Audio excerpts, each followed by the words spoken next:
It's time for Wise Money with Korhorn Financial Group with certified financial planners Kevin Korhorn, Mike Bernard, and Josh Gregory. Welcome to another episode of the Wise Money Show with Korhorn Financial Group, where every week we're helping you take your next wise step in your financial life. Thanks for being here, friends. My name is Mike Bernard. I'm your host. I'm also one of the certified financial planners on the program. With me in the KFG studios, my business partners and fellow CFPs, Kevin Korhorn and Josh Gregory. Every year, there's all kinds of surveys that come out that address this question of how much does the average American need in order to retire? How much money do they need to have saved up? We would argue, though, that there's more to a confident retirement than just knowing how much to have saved. So today, we're going to review the latest data and talk about how to get this answered for yourself. That's right. Today's episode. That's right. Hitting questions from fans of the show as well. If you have a question, we can help. Reach out, call or text 574-222-2000. That's 574-222-2000. Online, wisemoneyshow.com. You can submit questions that way, learn more about the show as well. And then all over social media, wherever you're at, we are there as well. Search the Wise Money Show. You ever wondered how much you need to retire? Every day of my working career. Most people come in wondering that question. There used to be a commercial, I think it was with a company, ING. They've then been bought out by Voya, who's probably been swallowed up by someone else. It is someone else. I don't remember. I have no idea. Silicon Valley Bank? I hope not. Where the commercial was people just walking around carrying around their number. And that was supposed to signify, well, once you know what your number is, now it's just a race. Just go get there, and you're good. And this was cunning because if you can simplify it to just a number, then you're able to really focus in, and you can and push everything out. It's not that simple. It's not that simple. Yet every single year, there's gobs of these surveys that come out that ask that very thing that Josh said. How much does the average American think they need, or do they need? And a recent survey came out. Actually saw it pushed around quite a bit, and it asked how much, and they broke it down by decade, by age. How much do you think you need to save up in order to retire comfortably? So, guys, what's the data say? Let's get into it. Well, I mean, this is actually a chart that would be worth, or an article worth checking out. So I would visit the link if you're checking us out on YouTube.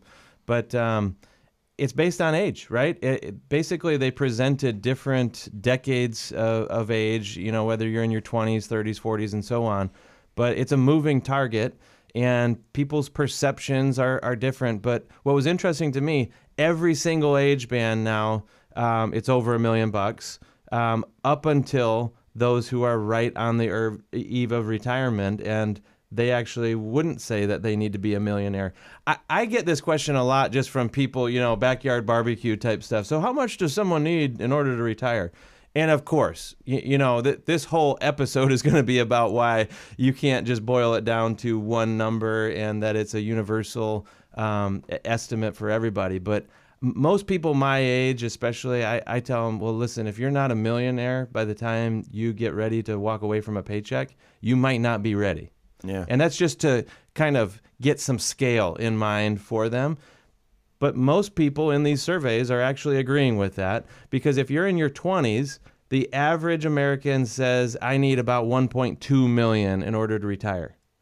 But if you're in your 30s, apparently you've expanded some lifestyle, you're used to spending a little bit more money, maybe you're earning more money than when you were in your 20s. You're now up to 1.4 million is what you believe that you need for retirement. Skip ahead to your 50s, you're at 1.6 million is what you think you need. See, I thought that was very telling, because in your 50s, and we talk about this all the time, we've done lots of shows on, what should your biggest financial priority be in your 20s, 30s, 40s, 50s. We've done lots of content on that. We'll continue to do so to help you refine your focus and all of that.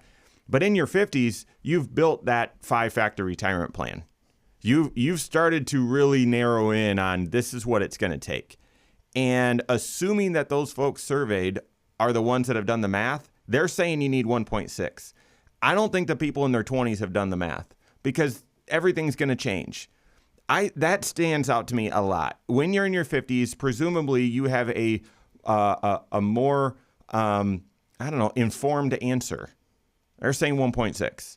When you're in your 20s, you have no concept of what you need, and that's 1.2. So it's averaging, and the article says, well, you need 1.3 million. I mean, I completely disagree with the concept that just focus on a number, but that stands out to me. Okay, but what about this, though?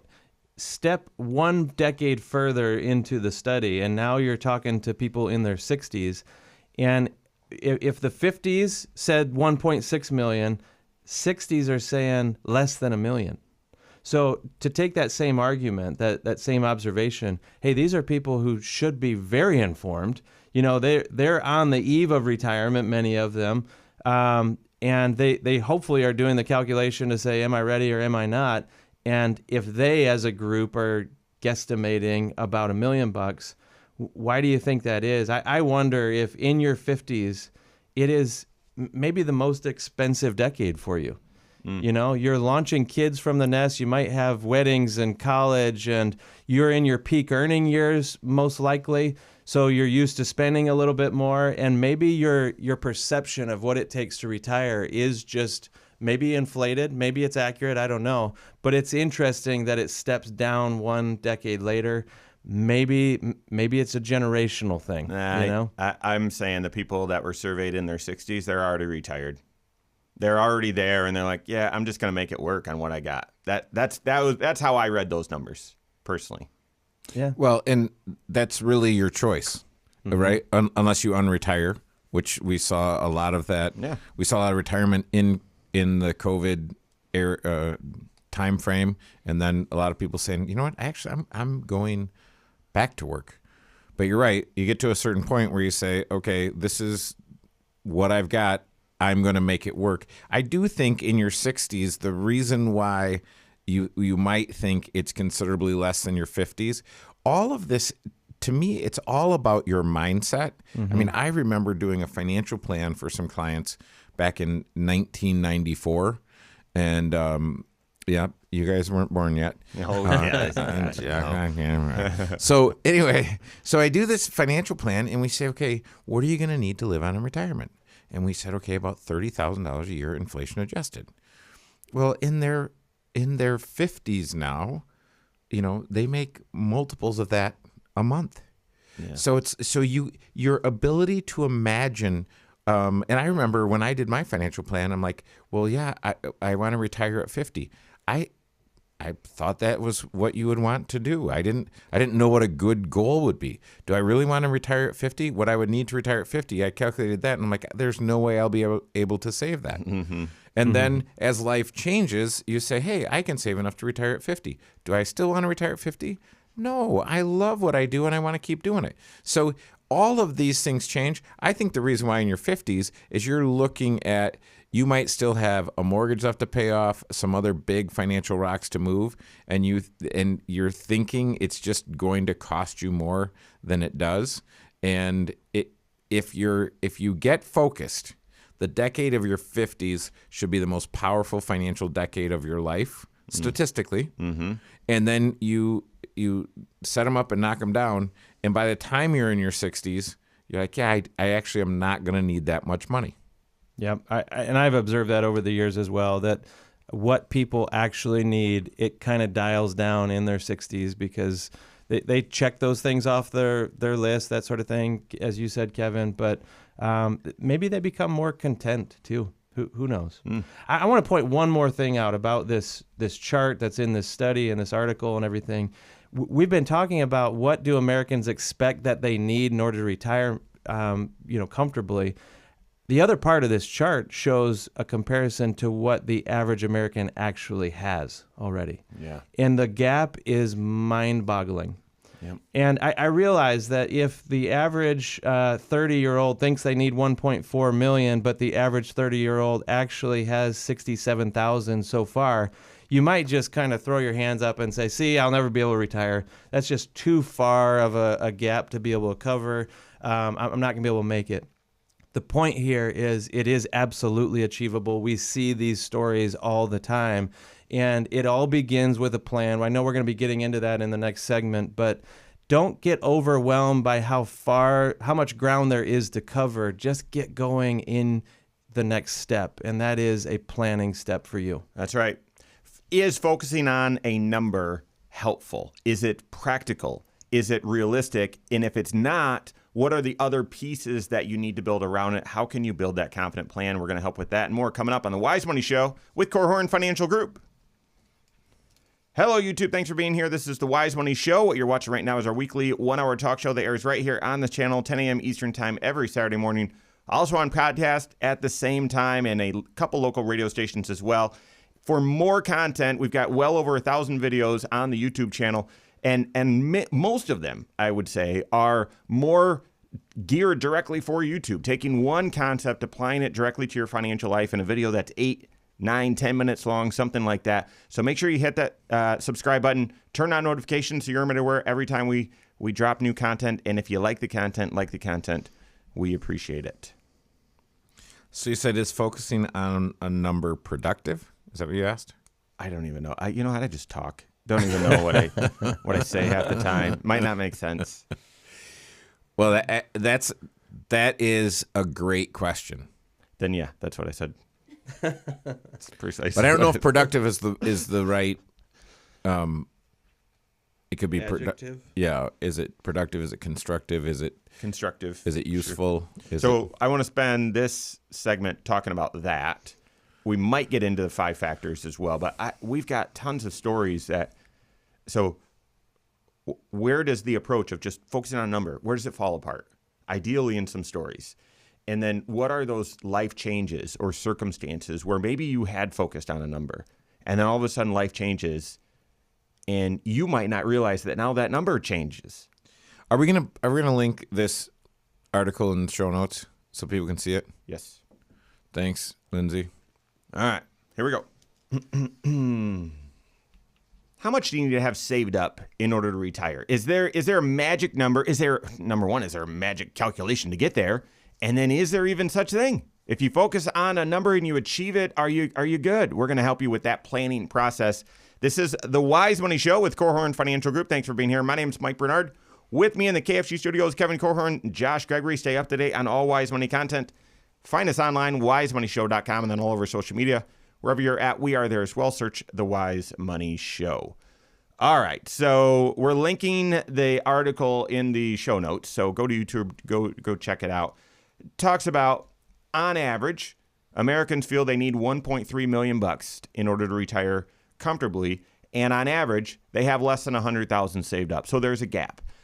I've never seen someone. Well, I'll give you a couple nevers. I've never seen someone come in with a perfect financial situation. I've never seen someone come in with no financial regrets. And I've never seen someone come in, despite those mistakes, despite those regrets, with a financial situation that couldn't be solved. Would you agree? Yeah. I would say I've never seen someone that wasn't 3 good financial decisions away from completely righting the ship. Yeah, you need a financial expert, someone who sees the lay of the land and spends all day, every day, just consumed and enamored with this stuff, has a sense of wonder, is just curious and loves figuring this stuff out, who wants to help you. Who wants to? If you combine those two things, oh my goodness, you can get a far way. So if whatever condition you're listening to this show in, there's hope. And you can get there. Even if you say, no, yeah, I think I'm doing pretty good. Well, get some clarity and do even better. Or if you're listening saying, nah, I got that pile of regrets. I got more regrets than I do assets. Get some hope. Figure it out. We can help, and a CFP can help you. So here's the thing. Focusing on just a number is inadequate. And we've got tons of life stories, and then we'll break down sort of the reasons why. But early in my career, Kevin, you remember this as well. As an engineer, extremely smart. His brain could run circles around mine. And had come in basically saying, had done all the numbers, all the crunching, said, once I get $1 million, I'm ready to retire. And he had crunched the numbers, and this was, a few decades ago. that it was a magic number. And yes, because he's an engineer, he had made some assumptions about these other things. But he reached that $1 million at the magical age of 54. Well, imagine, and this is the best analogy I can give because I'm a geek, but imagine if you priced out a vacation. And a vacation's going to cost you $5,000. And so you're like, okay, I'm going to save up for this vacation. And then you save up that $5,000 way sooner than you expect. And so, great, my vacation's going to be 2 weeks longer. Well, now it's not $5,000, right? Because now you saved up that amount, and it was really designed for a certain time period. Now that money can't stretch for a longer time period, right? So he reached that $1 million at age 54, when really our planning work, as we started doing the math, that $1 million would have worked if you were retiring around 60 or 62 in this guy's situation, not at 54. Yeah, the point here is $1 million at 60 is not the same as $1 million at 50 because of the work you're asking it to do, right? At age 60, it has maybe 3.5 decades worth of supporting for you. If you were to retire in your 50s, you're asking it to do a third more. No, I'm saying $1 million at 2020 is different than $1 million at 2023. Yeah. Because, well, Josh, come on. Keep going. You know, come on, you got to admit it. So, because the value of my dollars is less. Because everyone says everything costs more. No, the value of your dollars is less. The purchasing power that you had in 2020 with $1 million, it's just less if you look at inflation and other factors. But I'm before I give you a chance to respond, I'm still fixated on Mike's question that he ended the last segment with, which is focusing on a number productive? Because you're talking about, hey, do I focus on this $1 million number? And I would tell you, if I focus on a number, I'm focusing on an effect. Do not focus on the effect. Focus on the cause. What attitudes and behaviors, what beliefs would get me to this magic $1 million? Whether it's a magic $1 million or 2 million or whatever the number is, that's what I want to be focused on. Because when I look at the disconnect in this article, and the article is in the show notes because Lindsay is awesome and she's put it there. So go ahead, go to the YouTube channel, like, subscribe, and leave a comment. Unless your comment is, Mr. Bernard showed me how to make 29% per month on my investments. Lots of spammers out there. Yeah. Lots of spammers. So, but I would look at this because there is a huge disconnect, and I would say, okay, well, get it out of everyone else's situation, because the only situation you have is your own. And do you have a plan that will get you on a path to get close? Because this is what I know. Once people get on a plan and they start getting closer, their financial goals change. And I've seen people that have accumulated meaningful amounts of money and said, you know what? We used to need all this money to live on, and we used to think we wanted this lifestyle. We don't want that anymore. We used to have this huge house. We want a tiny house. You know, we used to have all of this. We don't want this. We want that now. So really, what a great plan does is it gets you in a position. I think of it financially is, I think of the janitor with his key ring. He had all the keys. He could unlock all the doors in the school. And so what you do by having a plan and continuously doing the right things over and over and over again, you're adding keys to your financial key ring, and you get to a point where you can unlock almost any door that you want. Yeah, I love that. To piggyback on the elementary school metaphor there, I'm remembering back to, did your math books ever have the answers in the back of the book, like for certain? I think these days math books, they'll have like the odd numbers, the answers are in the back so that you can test yourself. Did you know that? Yes. A lot of these textbooks have that. Well, and I also found out that your piano lesson book had the answers in the back of the book, and I'm only admitting that now because my mother's no longer around to. Yeah, it looks like she would have given me a spanking because you needed to get that off your chest. I did. That weight is lifted. Oh, I cheated so badly. I mean, I couldn't look at the back of the book and write the answer in the front of the book as fast. Oh dear, that's funny. The to me, having the answer in the back of the book is only helpful if you have it matched to the right story problem in the front of the book, though. Because knowing $1 million is the answer, it's the answer for a certain question, but is it your question? And the whole point of financial planning is not just helping you answer the question, it's even defining the question. Do you know? And that's what you were describing, and that's what I was hearing was, hey, my target or my story problem that I'm trying to solve, it changes over time. Yeah. It's a moving target, and therefore the answer in the back of the book is also going to need to change. But the answer in the back of the book didn't help you because I went through that whole math program too. And if you didn't know how to get the answer, when the teacher says, show your work on the test, if you didn't know what work was required, you've got a D in calculus. You know what Kuiper does. So Kuiper was in first or second grade during the COVID year, and so all these kids have just terrible penmanship, just terrible. Yeah. So his show your work is so messy, no one can logically get there, and it's like, well, if the answer's legible and you wrote some other stuff, you get the credit. Benefit of the doubt. Smart kid, smart kid. But Kevin, that is the right question. And if I'm listening to this discussion, I'm thinking, well, this is helpful, not really, because you haven't told me then what I should focus on. So I want to take the discussion into two different places. What are those things in life, Josh, that you just mentioned? What are those things that change your number? Where you think, I'm on track, and then all of a sudden something changes, and it means you're no longer on track, or you got to go back to the drawing board. And then what is that drawing board? How can you figure it out? And then does that lead you to a number that then you can focus on? So we're going to help you with that and more. This is the Wise Money Show with Korhorn Financial Group. Okay. Yeah. Show. So we're third segment, and let's make the list of things that can change that will change your plan.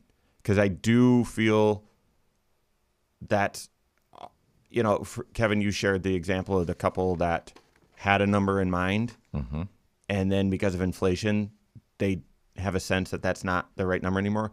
Most people don't have that sense, in my opinion.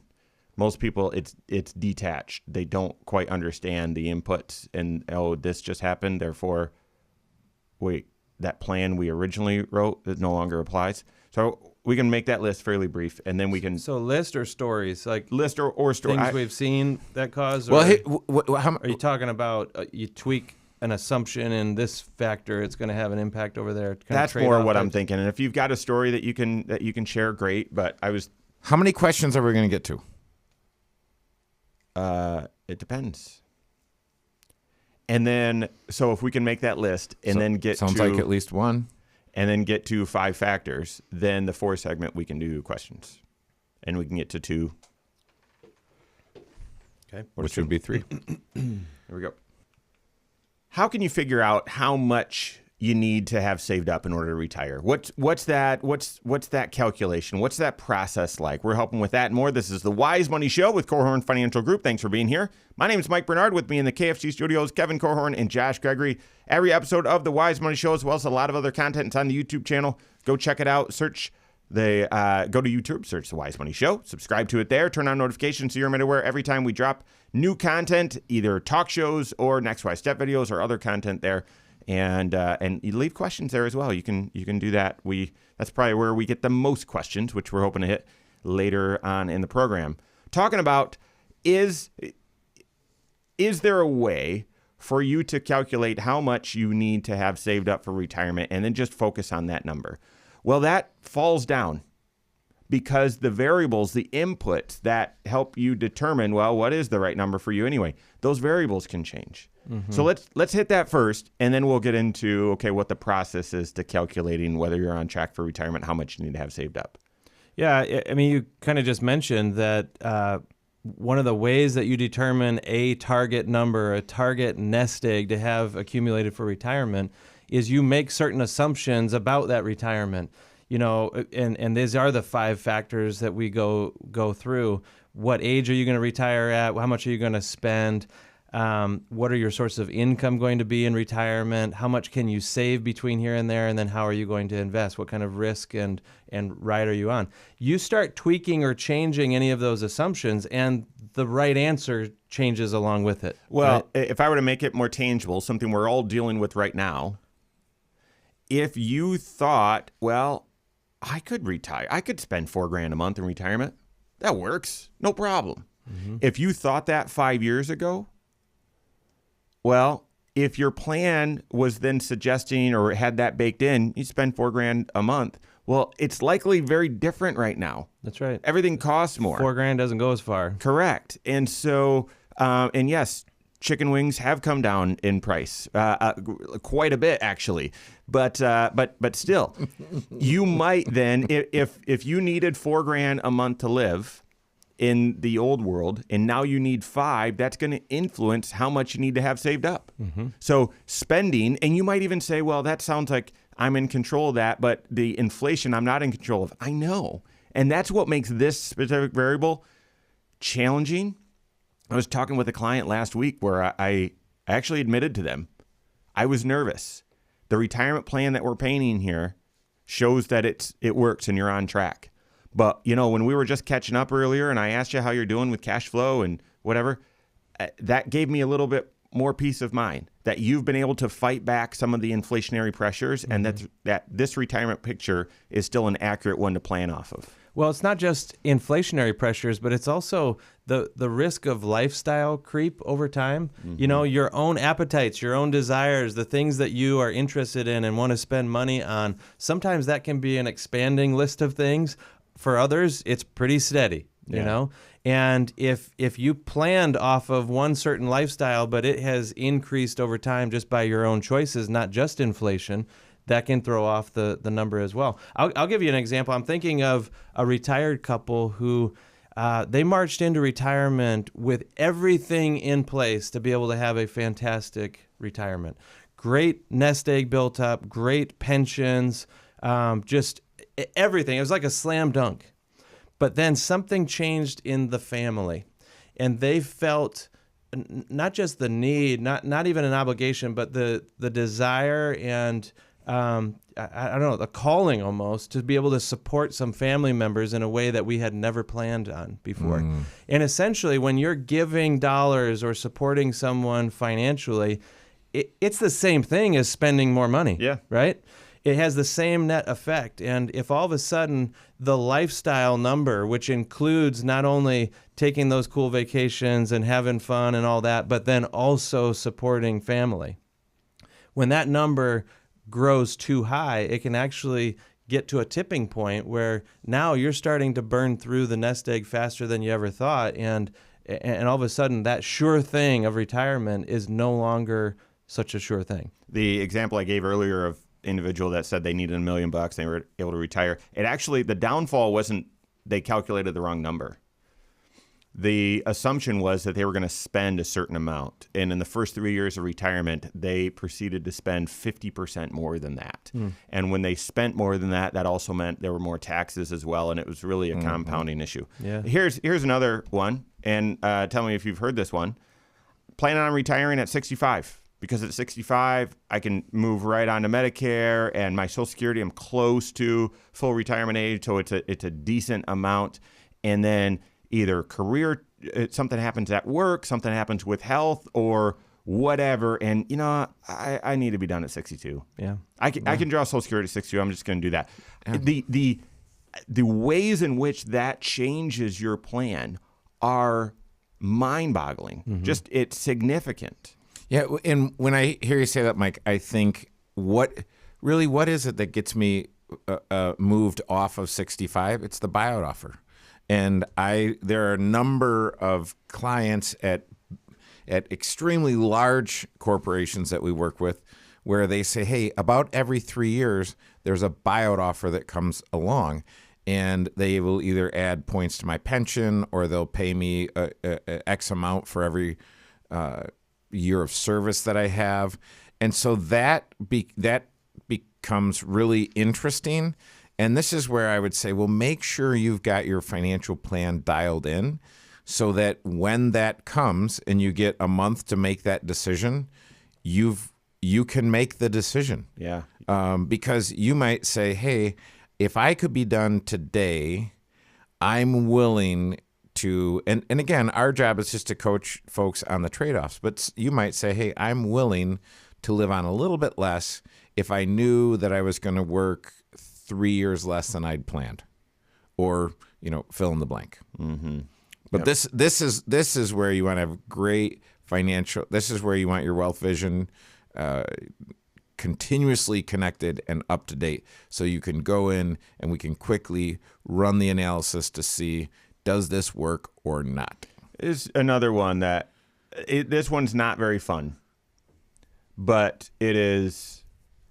I'm moving along and I'm saving up and I'm taking a certain level of risk, and then all of a sudden the market changes and I no longer have the confidence necessary and needed to invest for the long term.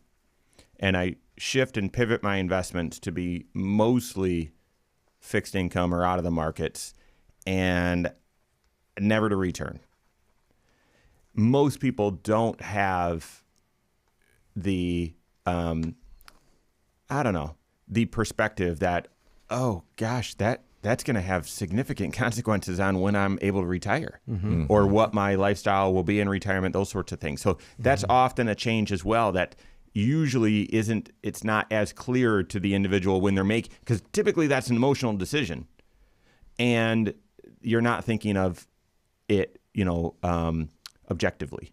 Yeah. There's trade-offs to that, for sure. Mm-hmm. Both of you have mentioned this phrase trade-off, and recognizing that when you set out a retirement plan, a game plan or a roadmap to get you to your goal, you are making certain assumptions about the future that may or may not be perfectly accurate. And we've been describing some of the events or the external circumstances that can, change or force you to make a trade-off, make an adjustment somewhere else. If your goal for retirement was 65 and now it's 63, okay. It doesn't mean that the game plan is now completely blown up. It just means there's some tweaks and some adjustments. There are levers you can pull. It might mean that, your lifestyle needs to be adjusted down a little bit. Maybe you need to work part-time a little bit into retirement in order to make that transition a little bit more smooth. Maybe it's more comfortable to be really conservative with your investments, but we need to coax you to still be a little bit more moderate with your investments so that they have an opportunity to help lift a little bit more of the weight for you. The point here, though, is that the certified financial planner that you're working with should be a great coach for you on the trade-offs, helping you decide if this occurs or if you choose that instead, where are you going to need to make adjustments elsewhere in the plan so that this thing still works for you? Your CFP is going to help you look at all of those factors and craft a plan for you, a path, a guide, a confident retirement approach based on those variables. That's going to lead you to, you should have about this much saved up and make sure you're saving this amount. But if any of those factors change, and they will because it's real life, then that will update those numbers as well. So that's the approach. That's the approach that gives you clarity and looks at all factors, not just how much you need to have saved up. All right, more coming up here on the Wise Money Show with Korhorn Financial Group. Okay. All right. There's a couple questions here. What's the difference between a savings account and a money market? If I take a loan from my traditional 401k, can I pay it back as a Roth? And those highlighting these? No, I actually want to start with Mike's question. If I retire at 62, can I use my HSA to pay my insurance premiums through healthcare.gov? I went and confirmed the answer just a moment ago to make sure nothing had changed, and that answer is it's no. I feel like that would be good to talk about. Got a question just the other day. start investing this year, my money is sitting in SPAXX in my brokerage account. Would it be unwise to rebalance from this account? I'm not sure what they mean by that entirely. No, it's from this account. But essentially, that's just sitting in a money market. Well, I can tell you this. I had a client who had a brokerage window. So they have a retirement plan, but they can move their money into a brokerage account and basically buy whatever they want. The cash account at TD Ameritrade was paying essentially nothing. And so, Ouch. and they had a lot of cash. And so you're looking and you're like, well, why is your cash earning nothing? So then you reach out to TD Ameritrade and you're like, hey, why is the cash earning nothing? I know cash is earning close to 5% right now. And they said, well, you have to be in the SWVXX, right? So there's a ticker symbol and you have to buy into this.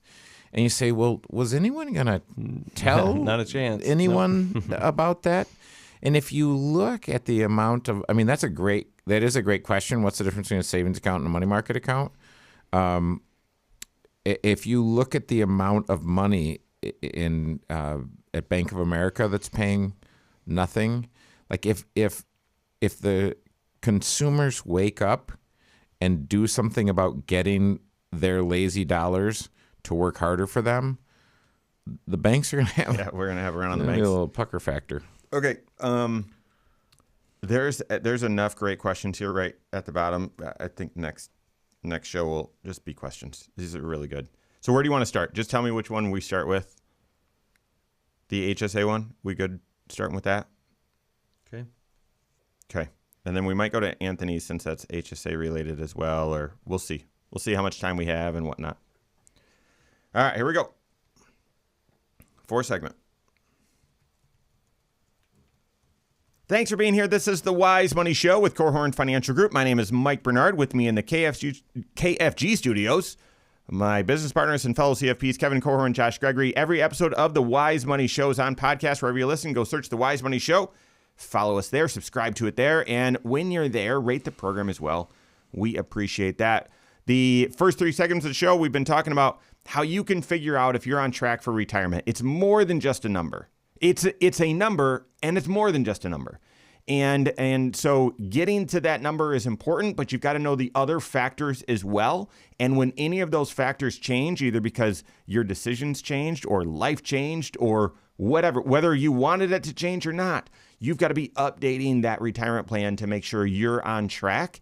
And you've got to see how that influences your target and what you should be doing and how you get there. So working with the CFP that's doing comprehensive financial planning, they're going to do that analysis for you. And then once a year at least, they're going to be tuning back into that and essentially asking you, have any of these inputs changed? And then they'll tell you if they see any of those inputs changing on their end. And then you'll take a look and say, are we still on track or do we need to make adjustments? So that's the process you need for that clarity and confidence in retirement. Let's transition over to questions from fans of the show. First question comes from Mike. Great name. I still think Mike is one of the most popular names out there. In the midst of this crazy, unique name scenario that we've got going on, I think Mike is still one. It's enduring. Yeah. So, Did you say endearing? Yeah, that's what you sure said is. too. If I retire at 62, can I use my HSA to pay for insurance premiums on a policy that I purchased from healthcare.gov? Lots of layers to that question. Yes, retiring at 62, that's not the answer, by the way. But retiring at 62, you've got to figure out, well, what's my health insurance bridge? What's my bridge to get from my workplace retirement to Medicare age, which is 65? For many people, it's healthcare.gov. And back when the Affordable Care Act was passed, and whether you like it or not, whether you use it or not, doesn't really matter, tax planning was permanently connected to your health insurance decision. And you were unable to break it. Therefore, Mike, I would strongly encourage, yes, we're going to answer your question here in just a second, but you've got to be doing proactive tax planning. You have to. Retiring early fantastic. Now your taxes and proactive tax planning is vitally important so that you don't pay more for that health insurance than you really should. Now, if they didn't set up the rule this way, then you could have a potential loophole where, think about this. One of the benefits of the healthcare.gov plan, or we always used to call it Obamacare, those types of plans, they carry with them certain tax credits for many people. If your income is low enough, essentially the government is going to subsidize for you the cost of carrying that insurance. And so if the government is essentially on your tax return giving you money to help pay those premiums, you can't also then pull the money out of an HSA to pay those premiums with after-tax dollars, because you'd essentially be double dipping. You'd be getting two tax benefits on the same expense, and the Internal Revenue Code is set up to make sure that never happens for you. So essentially, so the answer is no. You can't draw money out of your HSA to pay for your health insurance on healthcare.gov. I don't know if they'll change that rule in the future, but Josh laid out a pretty logical reason why they wouldn't. And for the most part, you can't use your HSA to pay health insurance premiums, except for COBRA and except for Medicare, but not all parts of Medicare. But just your Medicare Part B and I believe Part D, you can reimburse yourself from your HSA. You cannot pay your Medicare supplement plan from your HSA. Yeah, and being in a jargon-free zone, Mike, you said I can use my HSA to pay for my COBRA premiums. That's if I leave work, but I stay on the works insurance, I can do that for, let's just say, 18 months. Yep.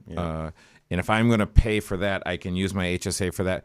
I can also use my HSA to pay premiums for my health insurance while I'm receiving unemployment compensation. Oh, yeah, that's right. Yep, that's right. So, Hey, here's another thing to keep in mind. If you're age 62, you still have 3 more years. If you're on that healthcare.gov plan, you may be able to select for yourself an HSA eligible plan. So here we are. We're answering the question: can you pull money out of the HSA to pay for this coverage?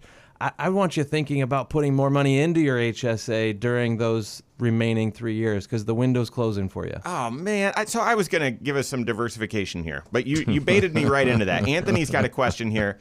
Can I put money in my HSA once I'm retired? And then a follow-up question: can I put money into my HSA from my 401k? So 2 questions there. well, so this is where we will sound like politicians, because the answer is yes. I'm going to take the second one first. Can I move money from my 401k into my HSA? You can. You just have to pay taxes on it first. What a weasel answer. So the truth is, if I've got, think one pair of pants and a bunch of different pockets, so I've got money in this pocket and that pocket and the various other pockets, you can pull money out of your 401k. If you're retired, pull money out of your 401k. Likely you're going to have that in an IRA, and there's many reasons for that, but you can pull money out of that. You're going to pay taxes on it and then put it in the HSA. But the kind of the meat of the question is, can I fund my HSA when I'm retired? Yeah. And that is going to be based on a couple of different things. One is, what health insurance do you have? You need a HSA eligible, tax qualifying, high deductible health plan. So that is the eligibility. It's not the only, but that's the first. If you don't have an HSA eligible high deductible health plan, right meow, then you can't fund that thing. Right, and don't apply your definition of high deductible to this, because you can't really get there from here. It's just, has this been deemed a high deductible health plan based on what how the government says it? Now, the other thing that you have to be careful about, and we've had some folks get caught up in this, is when I sign up for Medicare, I am automatically enrolled 6 months previous. If you're signing up after age 65. Yes. And so you've got to be aware, but what you're pointing at here, Kevin, is yes, you need that HSA eligible high deductible health plan in order to contribute to an HSA, but then you can't have any other health insurance. And Medicare counts as any other health insurance. And also, if this wasn't clear, Medicare is not an HSA eligible high deductible health plan. So essentially, you need a high deductible health plan and no other health insurance, especially Medicare, since you're saying, hey, can I fund this thing in retirement? So most likely the answer is no, unless you're retired, maybe before age 65, and you're on COBRA, which is still an HSA plan, or you're getting your health insurance through the exchange or healthcare.gov, and it's an HSA plan, and then you could. And I want to go back to one other thing, Kevin. Moving money from your 401k to your HSA is not possible. Not directly. Moving money from an IRA into your HSA is possible once in your lifetime, and it counts as your contribution, essentially. It doesn't give you an additional deduction, but you can't transfer money from your IRA into your HSA and then also contribute new money into your HSA in that same year. Yeah, this is all very, very tricky and difficult to understand. I think the most difficult thing to understand, especially we had a great group of interns this summer at KFG. We had 6 interns, and they're confused because all of these rules, it's based on voluntary compliance. So they listen to the radio show and they hear Mike say, well, you can't do this thing. And then they say, but wait a minute, this 67-year-old person who's been on Medicare for 2 years, his wife went down because she's not yet 65, and she funded her HSA at a credit union that formerly used to be known as a different credit union, and she funded hers and his. So she was eligible. He was not. If the person taking the money doesn't understand the rules, sure, you can put that money in. And again, it's all voluntary compliance. It just creates huge headaches. Yeah, and I would, at some point, there's going to be a paper trail that probably catches up. Yeah. Catches up to you. 'Cause absolutely. same thing, I'm not working at all. I have no earned income. Can I put money in my Roth IRA? Sure. Till you get caught. Till you get caught, right? It's not actually allowed. So very, interesting, confusing rules. Of course, we're going to point to your CFP is going to help you understand those rules, apply those rules, and really know and recommend what's best for you. That's all the time we have for today. On behalf of Josh Gregory, Kevin Korhorn, all of us at KFG, have a great weekend. We'll see you next Saturday for the Wise Money Show with Korhorn Financial Group. Securities offered through Silver Oak Securities, member FINRA/SIPC. Advisory services offered through KFG Wealth Management, LLC.